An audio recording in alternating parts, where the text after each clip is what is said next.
Sleep. Who needs it? No, I don't. I don't need it. But seriously, do we waste a lot of time on the wrong sleep patterns and habits and things that just don't help us in our quest to do music professionally, to make music income? Well, welcome to the Make Music Income podcast. I'm Eric Copeland of Make Music Income, and I am joined today again by Dave Kropf of 52 Qs, who is subbing for our newly nuptialed Stevie B, off on his honeymoon as we tape this right now. They are, Steve and Milady are wheeling around the U.S. They are amazed at the food portions and really just loving life right now. We've been texting a little bit, and so they're having a great time. He listened to our podcast last week, and they listened on the way down, had a great time. And she also is an educator, so it was a great time for them to listen, and they enjoyed it. So, Dave, how are you this week? I am doing so well, and so happy to be back, and happy to pinch hit for Steve. And congratulations, Steve, and happy wedding. I want to believe that you drove all the way from Vancouver into the U.S. trailing, cans and bottles and everything behind you. I need with, shoe polish written, honk, we're newlyweds and just married. Please tell me you did that. And even if you didn't, it's going to be my head canon that that's what happened. Like that's 1,000 miles drag. Shannon and I, my wife Shannon, we did that on our wedding. And so we drove from central, from around Charlotte all the way to the beach in North Carolina. And by the time we actually got to the beach, those bottles were so pathetic. There were a couple of stragglers on, and it was like glass bottles. No, like 2-liter bottles and stuff. No, glass bottles. Okay. That would have, good Lord. That's like a crime against humanity. Dangerous. That's a war crime, I think, man. No, it was just some 2-liter bottles and stuff. And tons of people honked and everything. I think somebody comped our meal at Shoney's, because that's where we stopped for dinner for our wedding night on our way to the beach. Well, it's not every day you get comped at Shoney's. Shoney's. I mean, we got the big boy burger and everything. Not really. Well, today we will move on from nuptials and Shoney's to talking about how you can reclaim more time to do the thing that you probably feel there is no time to do. I struggle with this weekly, if not daily, on when do I have time to get everything done. It's just a complete struggle. Create music, market it, and make music income. Making and marketing your own music is especially challenging when, like Dave and I, you have another full-time job or your own company, which I've had for 20 years. I actually have both, that require a lot of attention to themselves, not even including my composing and my marketing my songs and things like that. So how do you make the most of your day? How do you find time to market to social media and just the music itself, get it out to Spotify and all that stuff? But most importantly, how do you find time to create the music that you so dearly want to make? But before we get into all this, I've got lots of ideas. I'm sure you do too. Let's find out what two busy composer educators are up to this week. Dave, what is up over there across town this week? Just continuing to be busy, continuing to work on this album of hybrid crime tension cues. I'm about 5 or 6 in and getting some really good feedback from the library, and did a couple of deliverables. Also have working on hip-hop underscore cues for Discovery Channel, which is really interesting because, when you write like a hip-hop cue as a hip-hop as a genre cue, then you want it to be, it's hip-hop first, and then the emotional aspect is kind of secondary, right? You want it to be like urban contemporary or high energy or whatever. But approaching underscore first. So they're essentially tension cues, but with hip-hop flavor. And so that's been really interesting exploring for me, approaching a genre from the emotional aspect first, which I haven't done a ton of that, because usually, with sports broadcasting, it's got to be big and kind of brassy with big giant Brahms hits and stuff, and big strings and horns. That's a bunch of the kind of stuff that I do. But approaching hip hop from the underscore aspect has been really, really cool. So that's just a couple of projects that have the end of July deadlines, and they are converging quickly upon me. When I said, end of July, that's no problem. That was the beginning of June, and now here we are. 3 weeks away, and I'm getting a little nervous, but that's all right. Cool. Well, I am working on lots of different types of music this week, even without an idea where they may go a little bit. I'm trying to be a little bit more spontaneous and less I have to write this type of thing. I think we can get into that a lot. Although sometimes I'll have an idea when I start something. I'll go, this is going to go down this path or whatever. But and I don't even know where they're going to go. Some may be for stock libraries. Some may be pitched to briefs. Some may be directly going to Spotify. Some may go to sync. I'm actually working on kind of a new process that I'm going to outline in a video soon that is something I talk about a lot on my channel called all the music things. Doing all the music things instead of just saying, I'm only going to do sync licensing and focus on that. I'm only going to focus on stock. I'm only going to focus on Spotify, getting my music to Spotify. I'm only going to make beats and put them on BeatStars. I'm only going to do this or that, live shows, whatever. I kind of tend to think that in order for most people, not maybe you or myself, who we have other incomes coming in other than that one thing. But most people are going to have to kind of think of a way, because everyone is asking me, should I put my music that I've got on libraries to Spotify, or should I put the music that I've got on Spotify to libraries? And the answer is yes, all the way around for the most part, unless you've talked with your library and they would rather you not put it on Spotify. But especially for non-exclusive stuff. There's no reason not to put it out there and market it both ways if you have the time, which is what we're talking about today. So that's a little bit about today's episode, and I'm not going to get too much into that because I'm shooting a full video on it, but we'll talk about that as we go. But I think it's important that we try to let every song have every possibility. For instance, I have started to work lately, the sheet music company that I was with for a few piano tunes I was on has merged with a Hal Leonard company called Arrange Me, I think is what it's called. And I have some things on there. I've started having some sales there. And I think, you know what? I have so much to put up there. So I am really working on my sheet music for both my piano works, which I have a holy ton of them, and then my classical works, which I have a lot from my master's days where I was doing my master's and coming up with a lot of classical unique pieces for unique combos: bassoon, flute, vibraphone, and xylophone. It's just it's a unique thing. But what you don't understand is people at colleges who are looking for pieces of music to perform for their recitals and things, they are looking for these unique things, including a piece that I wrote called Hope for Planet C, which is flute, marimba, this is not in order, flute, violin, cello, and marimba. And that's not even in order. But anyway, there's a group out there that found the song. They said, can you put this up? We want to play this as a group. And so that's our exact makeup. I'm like, okay.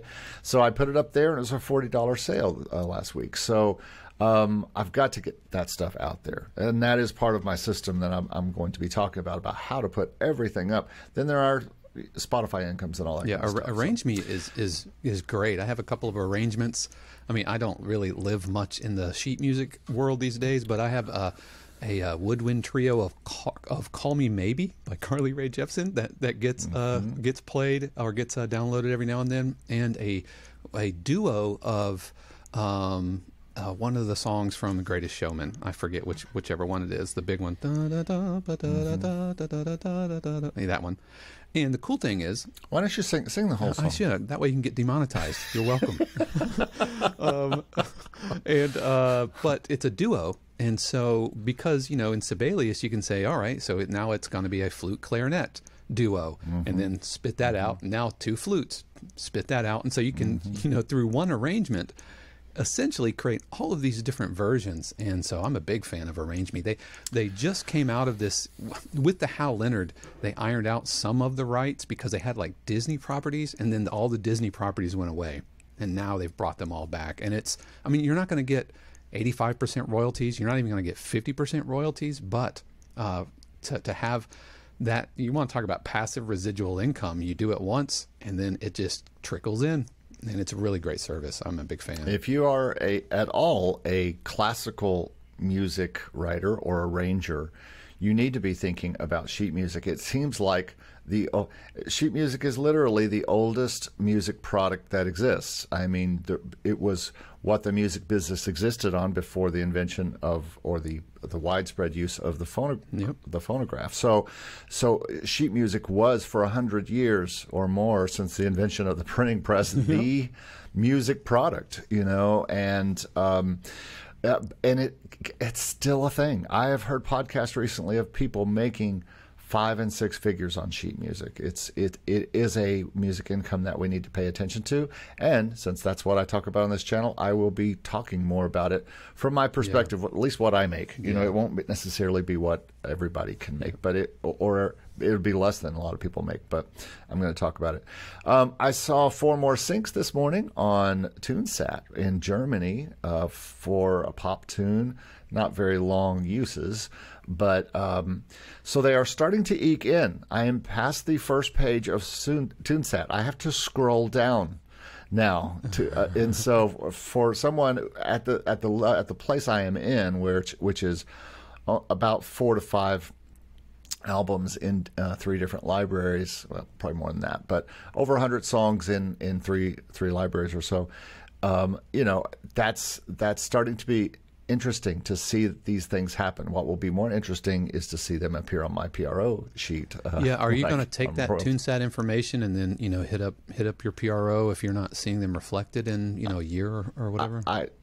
Do you do that when you don't see it reflected, or do you do that right away? I haven't used TuneSat because my understanding, now this information is probably 5 or 6 years old, was, you know, there was no obligation. They didn't have any obligation. The PROs, you know, weren't legally obligated to use TuneSat as any kind of residual collecting metric. It's good, and it's like a pat on the back, and you can put it on your IMDb, and that's great. But as far as converting that to royalties, again, this might be 5 or 6 year old information, but my understanding is that wasn't really possible. That wasn't an actionable type of data.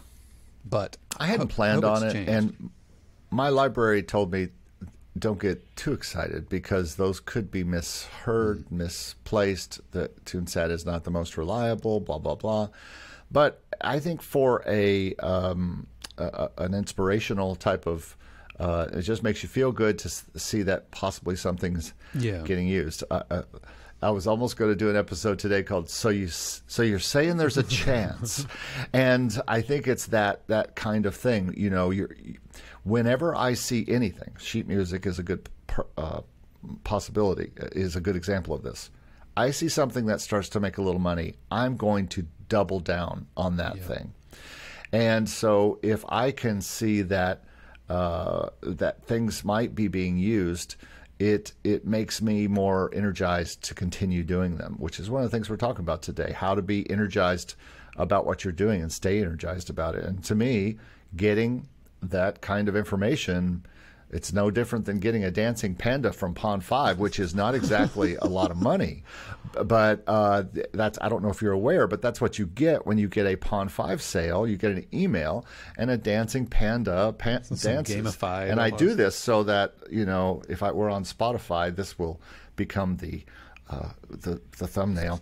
Anyway, but no, seriously, you get this little animation, and you say you've had a Pond 5 sale, and you welcome to your $5 or whatever, or $2. Are you staying in the free version of TuneSat, or have you because it gets really expensive pretty fast? I'm free right now. No, just free. Yeah. Then no, there's no harm in that at all. There's nothing. I don't have enough to track yet that I would. I mean, I'm at the 50 songs or whatever it is limit, but so far it has tracked some, and so there may certainly be stuff that's not being tracked because I have more than what's in TuneSat. But all right, so let me keep going with this so we can move on.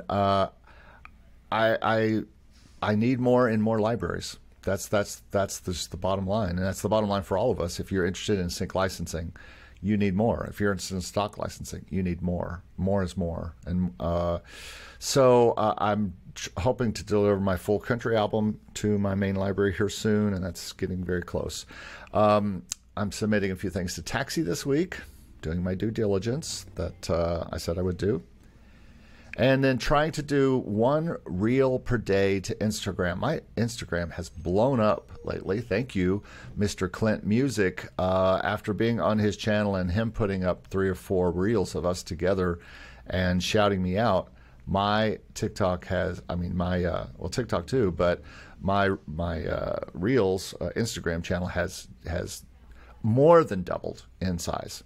So I'm just excited about that, and it maybe gives me a little bit more oomph to try to do consistency, to try to be consistent with Instagram, because I just, otherwise I don't, if it's not going to grow, if it's not going to do anything, I don't know.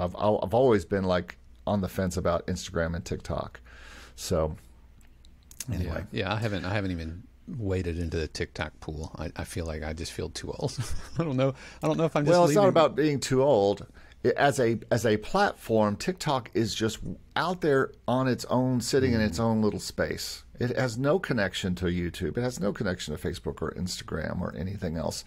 So it's really like, the difference between Hulu and Netflix. They don't have a relationship together. So if you're trying to grow your Netflix, being on Hulu I'm not sure that does you any good.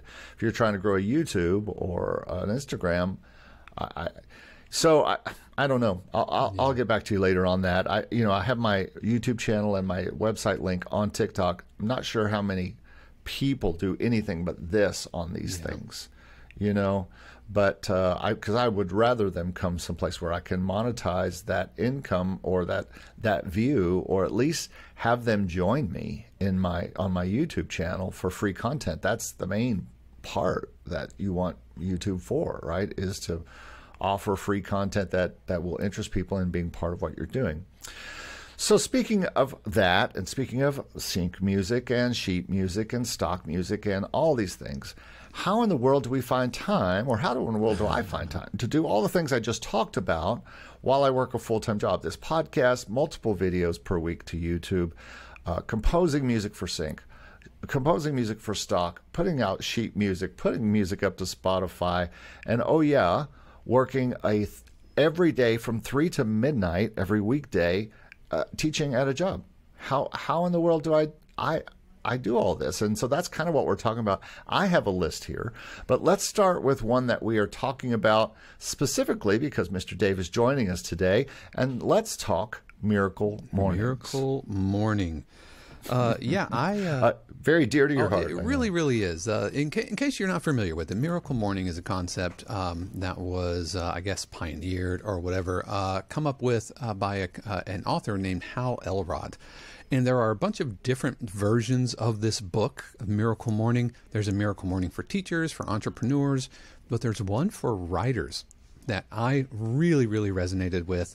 Now, it's bent towards authors, like words instead of music.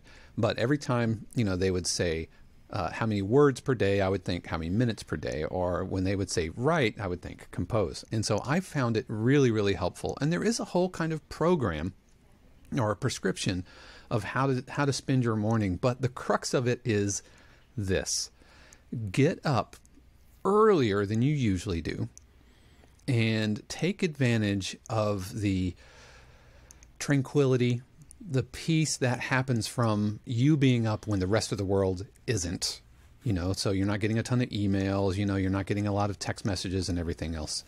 And do your creative thing first, and then settle into emails and start, do the administration business of being a music business.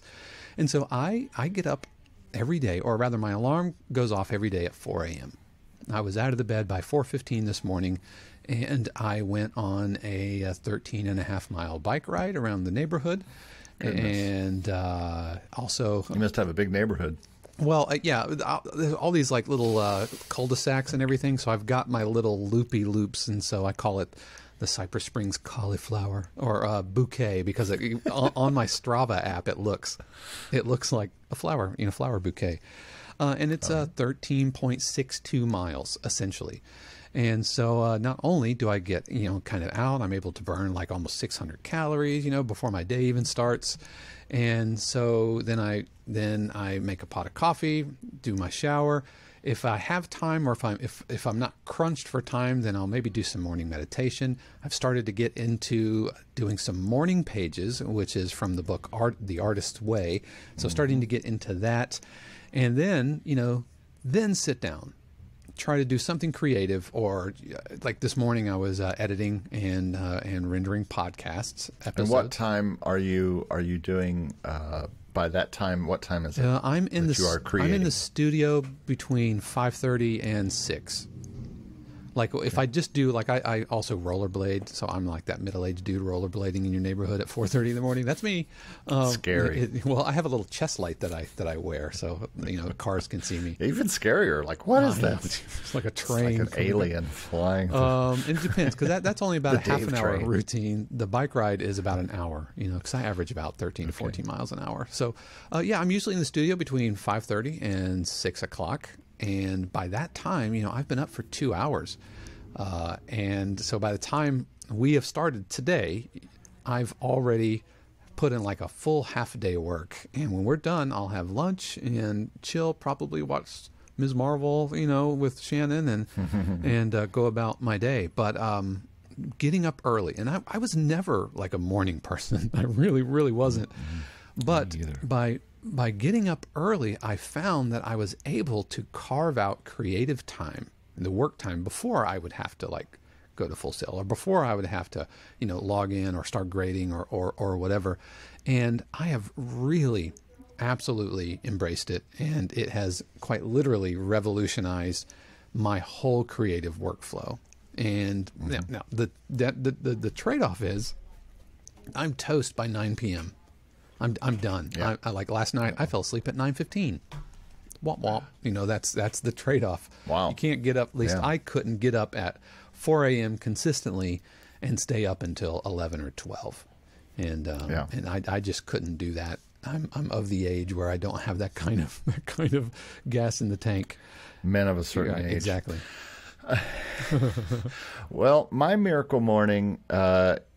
It's kind of a miracle that I'm up in the morning. So that's kind of my miracle morning. But here's what I've done. I, too, was a night person most of my life, even as a kid. But about 5 or 6 years ago, I just decided that I live in this beautiful area here in Orlando, and every morning it's like Groundhog Day all over again. It's a beautiful day most days, probably 300 out of the days, if not more. It's a blue sky with sunny morning, beautiful morning. And the 2 times a day I love the most are sunset and sunrise. And so I started getting up with the sun. Now, that meant about 7 a.m., not necessarily 4 a.m., because you're talking about someone who's had to shift from going to bed at 3 a.m. at the average to now shifting back to about midnight or so, because I found my body really enjoys 7 hours sleep. And this is an important factor. We're not just talking about mornings and stuff. This is an important factor to your creative process, to you be able to getting everything done all day long. I know people say, "Oh, I only need 2 or 3 hours of sleep." Yeah, that's BS. It's not you sustainable. need 7 hours. It's not sustainable. You're going to crash at some time. You're not going to do as good work, and you might just crash your car into some place because you were sleepy driving. And I ran into that when I didn't sleep enough. And so I started talked to my doctor. I said, "Listen, I want to go to bed at midnight, and I want my body to quit thinking and go to bed and quit writing songs in my head and coming up with creative ideas. And I want to go to bed at 12. It wasn't a matter of training my body, because my body had done it for 50 years the other way. I was going to have to make that happen. And so now I started going to bed at 12 and waking up at 7. And that really changed my workflow. Everything, like you said, those first 5 hours or 6 hours of the day by 12 or 1, so much happens now, which didn't happen before. And it's better than the time that I would spend late night from 11 when the house was quiet till 2 or 3. I always argued, hey, the house is just as quiet from 11 to 3 as it is from 4 to 7 or 8. But for me, it worked better to get up with the sun, more circadian type of thing going on.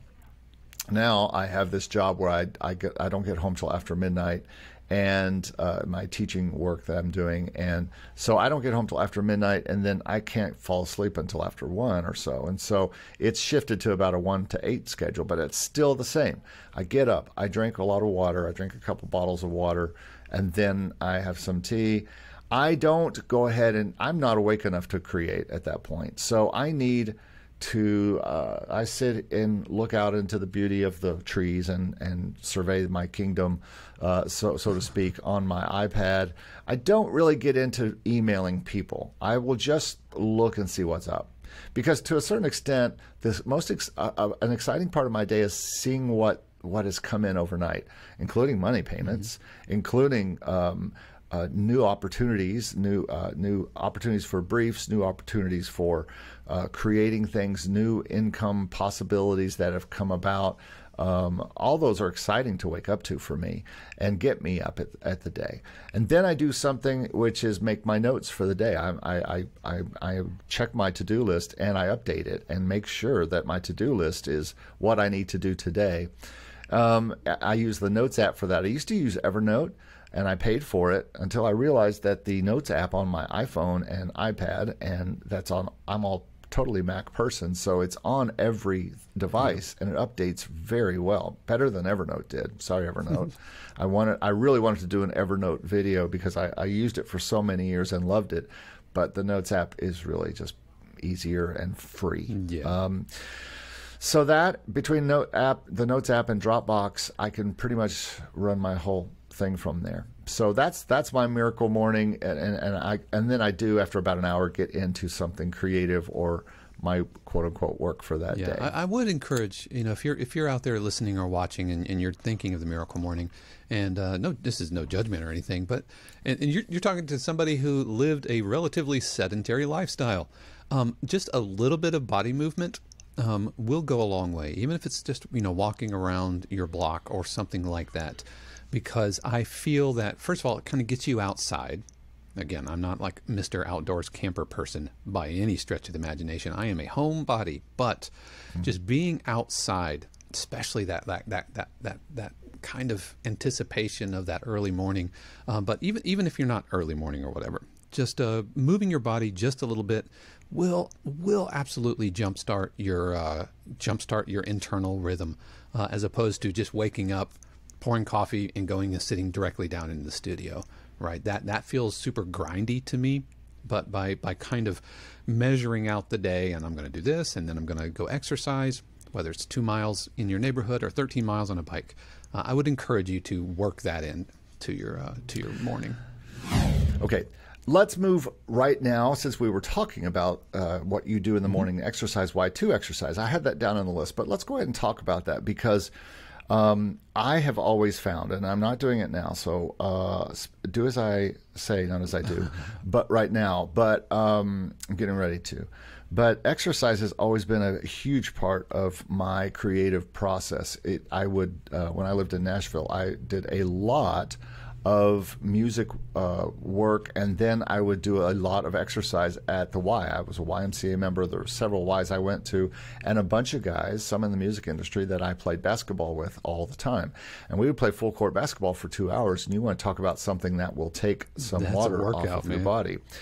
Full court basketball will do that, and I miss that so much. And then I would also do some cardio. If I didn't play full court, I just shot, I would do some cardio, and then I would do some swimming, and I would do some hot tub, and I would do some steam, and all of that stuff was so helpful to my thought. I would use that time for thinking, for praying, for creating in my mind and arranging what I was going to do that day.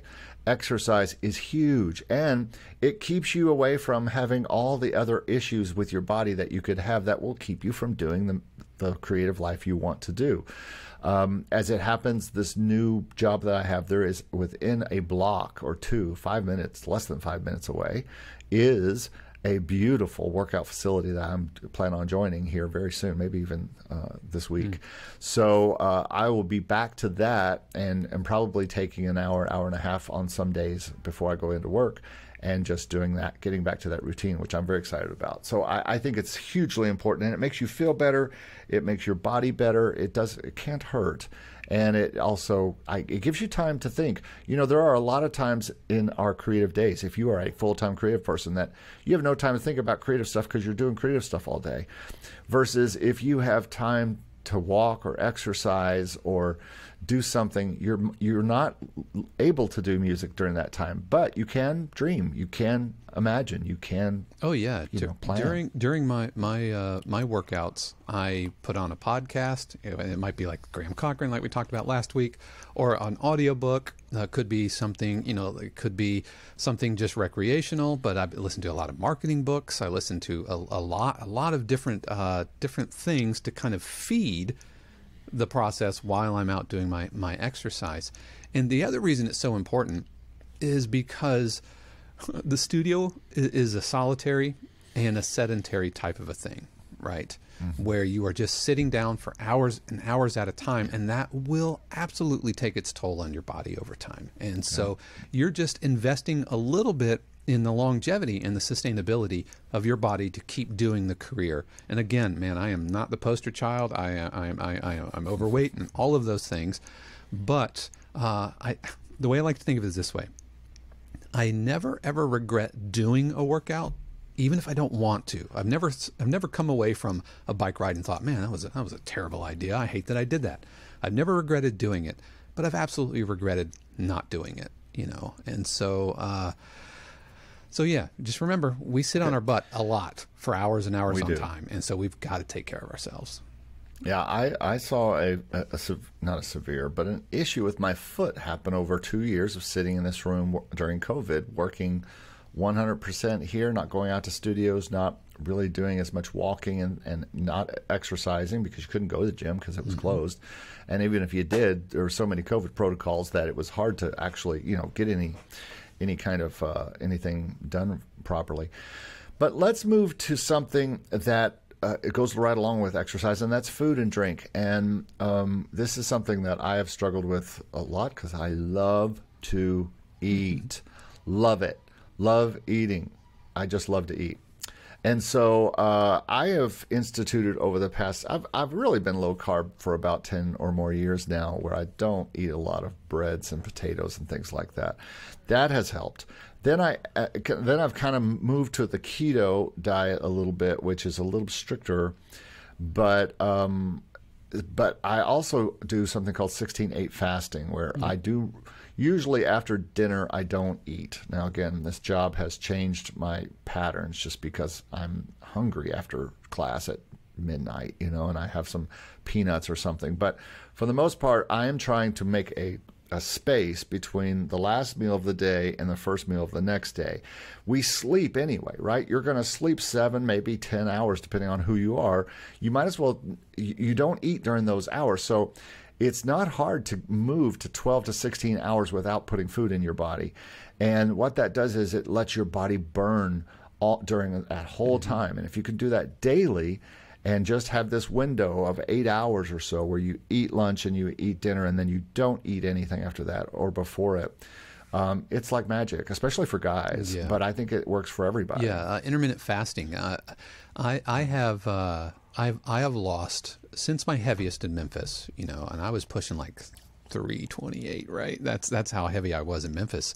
And so I'm down like 90 pounds, and a big part of that is intermittent fasting, which is what we're talking about. And so, yeah, my window closes at 7 p.m. and I don't eat anything. I'll drink water or coffee, because coffee doesn't trigger insulin responses. And then I won't eat again until the next 11 o'clock or 12 o'clock. And so that's been hugely important. And so when you couple that with calorie burning and tracking caloric intake, calories in, calories out. I use an app called Fitness Pal that helps with that. That you can track your water, you can track your food, you can track your exercise, all kind of in one. And that's been absolutely vital for maintaining a healthier lifestyle for me. Now, where I get in trouble is thinking I've got it all figured out. Like, I've been doing intermittent fasting now for about 3 years now. And so I'm like, oh, I know how many calories are in this bowl of cereal. And then I'll underestimate the calories and then over portion. And that's where I get into trouble. So I'm probably about 10 pounds up from my lowest, but it's not that, it's like, I don't do it to feel great. Right? Everybody says, and I've talked about my weight loss journey, has said, oh, you must feel amazing. It's not like I feel amazing. I just don't feel as crummy all the time. Eating too close to bed for me, I was like having like acid reflux at night and I couldn't sleep on my stomach, and it's absolutely terrible. But I just don't feel crummy all the time. It's not like I'm ready to go climb Mount Everest. I just don't want to lay in bed. And you might be thinking, why are you guys talking about sleep and food? Well, I'm here to listen and find out how to make music income. And I'm telling you that if you can't sleep all night because you're up with indigestion and you're having problems sleeping, and I run into this all the time. We talk about it on this channel. People really tell me their struggles with their sleep and say, I'm not getting any sleep, so I can't get up and have time to create because then I have to go to work. And so these are real issues for those of us who are trying to do this. I mean, they're issues for everybody, but especially when you're depending on your body to be ready at a moment's notice to be able to create the thing that you want to do, and you tell me that all you want to do is create music.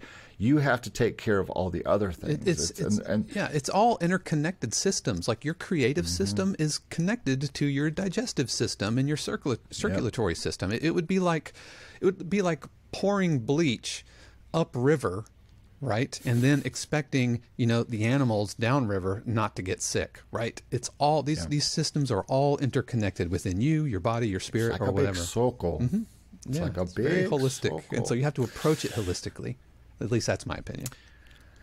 Another thing that I have done, which goes kind of along with Miracle Morning and everything that we're talking about here, all of these things have to do with your schedule, have to do with how you schedule things out.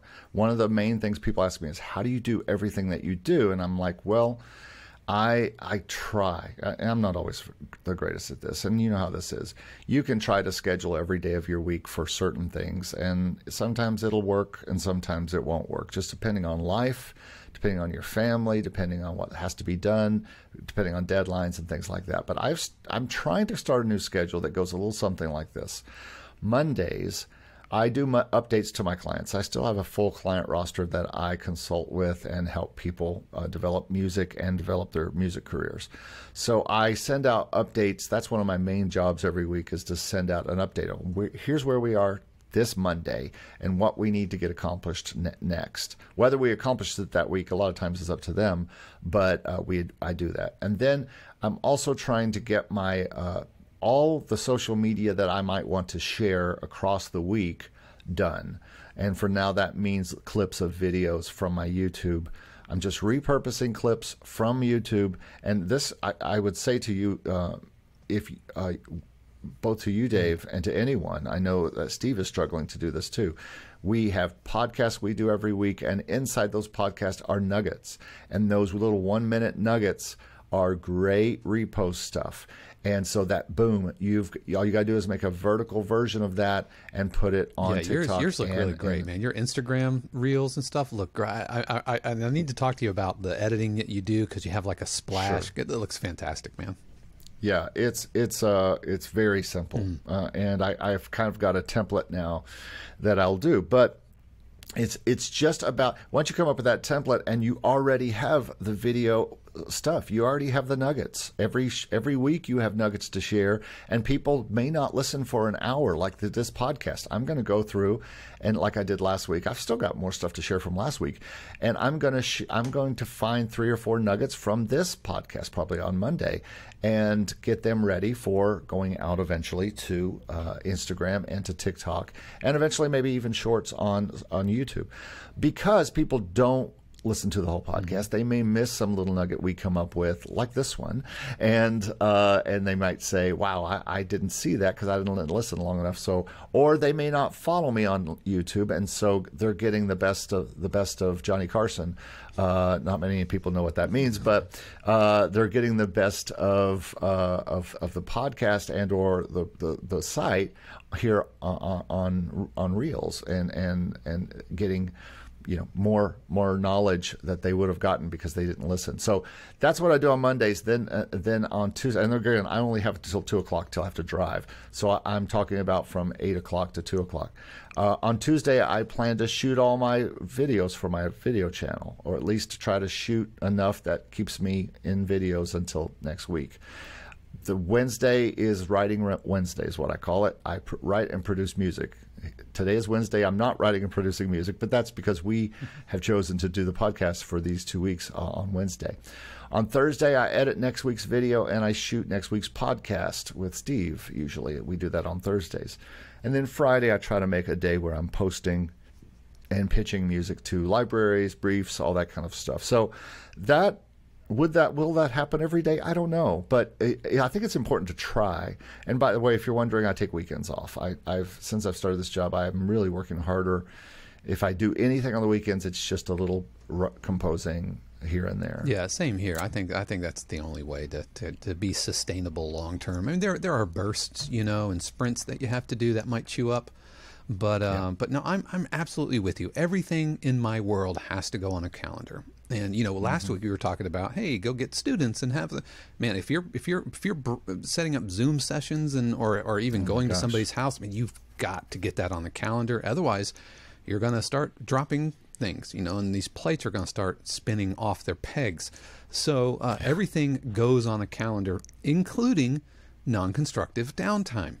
And the weekend time. Like I have a calendar item. It's called Sacred Time with Shannon, right? And it's Saturday morning. We just don't do anything. Nothing gets to go in that space.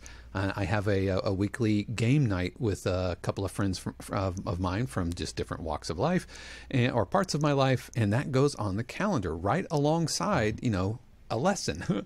And so alongside grading or my full sail work obviously gets a big chunk. But if I'm going to have a critique session at noon, like on a Friday, that's got to go into the calendar. And so I just like you, I don't always hit it, but from writing time to appointments to downtime, it all goes on a calendar. And I use Apple calendars. I've tried to use like Google Calendar or Fantastical and all these things, but just like you with the Notes app, and I'm also a Notes app fan, it needs to just work across multiple devices, and the Apple Calendar does that for me. I also have that. Yeah, weekend is my sacred time too here with my wife, just because we don't get a chance to see each other at night anymore. And other than FaceTime, at dinner or something like that, there is no time. So I try my best to stick close for the entire weekend. You have to be deliberate. Even if we're just getting groceries or if we're just going to eat or if we're just sitting by the pool, whatever, that's got to be the time that that I'm devoting there. Because I can't do it at night any longer, like it has been for 30 years before this, which has been our TV night all night, type of thing. But scheduling those kind of things, if you are married or if you have children or whatever that you have to attend to, then I think you need to schedule that as well. Yeah, because I mean, the relationships in our life, I mean, that's why we're doing it, isn't it? To be able to have a life for ourselves, for our family, to be successful. And if you're torching relationships, at the altar of, the gig or the music, then I don't know. That's not for me. I know there are many artists out there that the music will always come first, but I've personally never really bought into that because that's not the kind of life that I want to have personally.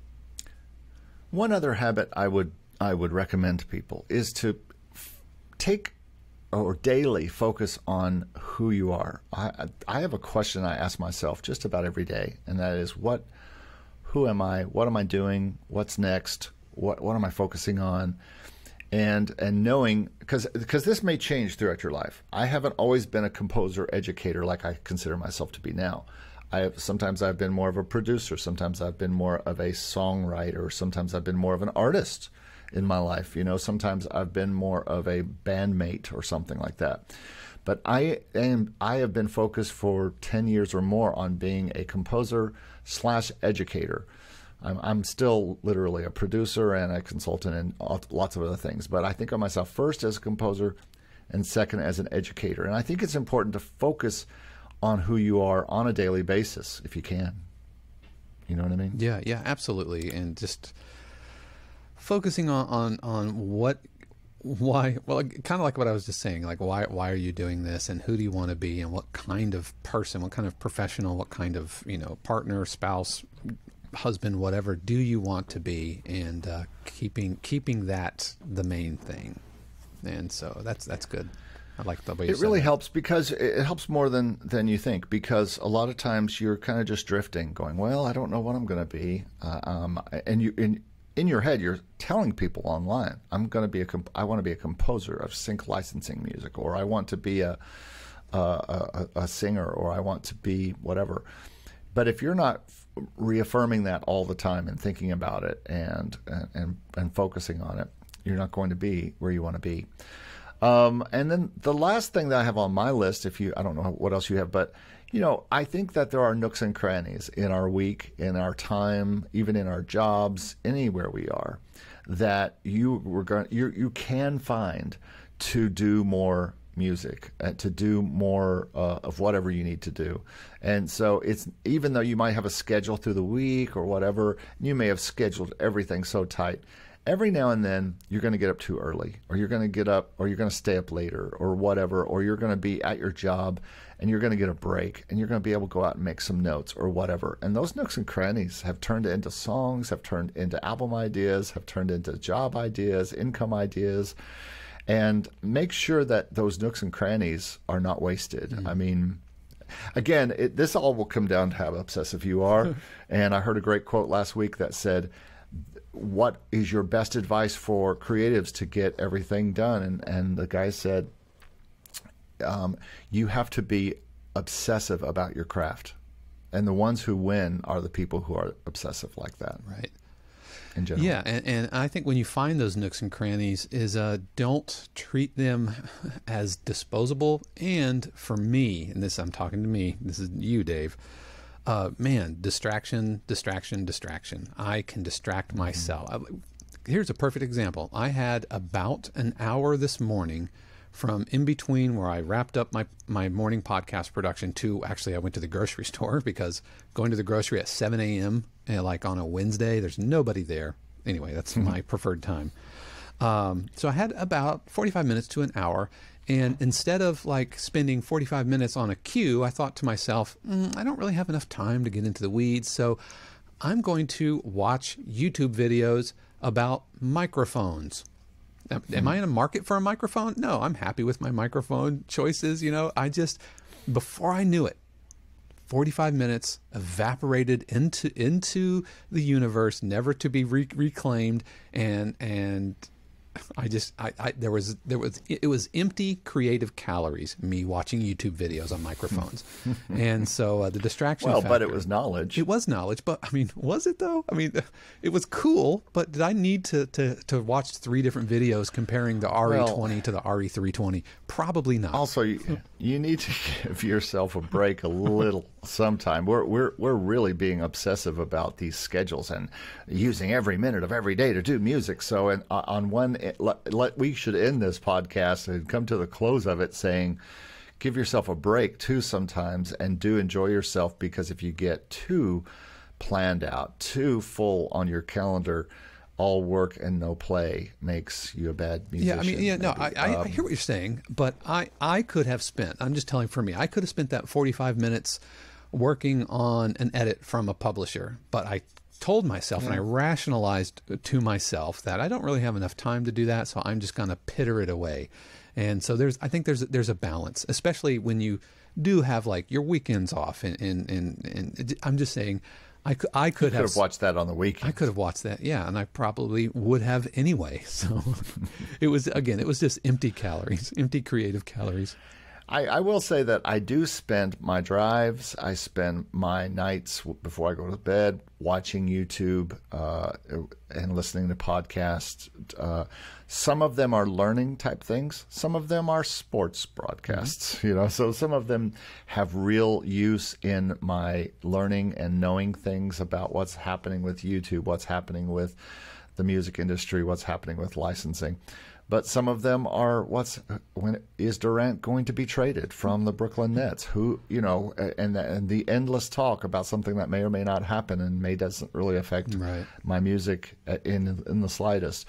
But yet, I think that's important too. Yeah. And coming home and watching, Miss Marvel and Star Wars and all the other things that I want to watch. Yeah. It's just, you have to balance. You do need a balance, and you do need time off, and you need time away from music. That's probably another thing that some of you don't do enough that you should do, is get away from music for a minute.